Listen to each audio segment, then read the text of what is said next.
इस्लामाबाद में पीडीएम इजलास इत्तेहादियों के मुख्तलिफ अमूर पर शिकवे इत्तेहादी रहनुमा एमक्यूएम पीपल्स पार्टी और ब्यूरोक्रेसी पर बरहम। शहबाज शरीफ और नवाज शरीफ का भी इजहार मजबूरी, हाथ बंधे होने का शिकवा। दूसरी तरफ पीडीएम रहनुमाओं ने अपने ही साथियों को आड़े हाथों ले लिया।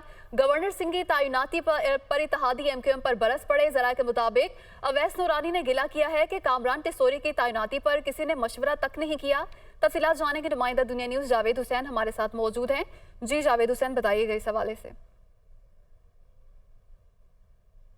जी बिल्कुल, ये पीडीएम का सरबराही इजलास जो है वो जुमा के रोज़ हुआ था और इस इजलास में जो है वो मुख्तलिफ गिले शिकवे जो हैं वो इत्तेहादियों की जानिब से सामने आए और पीडीएम की जो अरकान जमातें हैं उनकी जानिब से सामने आए। और इसमें जो ज़राए हैं उन्होंने बताया कि पीडीएम के रहनुमाओं ने इस बात की तशवीश का इजहार किया कि जो गवर्नर सिंध कामरान टिसोरी का जो तकरीर की गई है उस पर पीडीएम को एतमाद में नहीं लिया गया, जिस पर ख़ासी तनकीद की गई।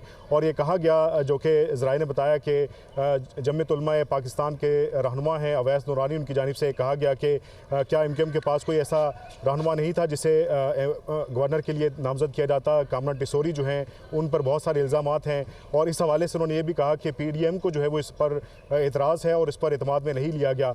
इसी हवाले से मौलाना फजलुर रहमान जो कि सरबराह हैं पीडीएम के, उनकी जानिब से भी तनकीद की गई और कहा गया कि खैबर पख्तूनख्वा में वो चाहते थे कि गवर्नर जो है उनकी मर्ज़ी का लगे, लेकिन गवर्नर नहीं लग सका।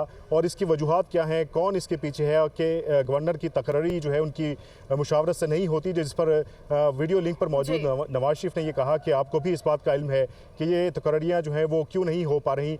ये वही कर रहे हैं जो कि जिन्होंने इमरान खान को हटाया और इससे पहले जो फैसले करते रहे। शुक्रिया आपका।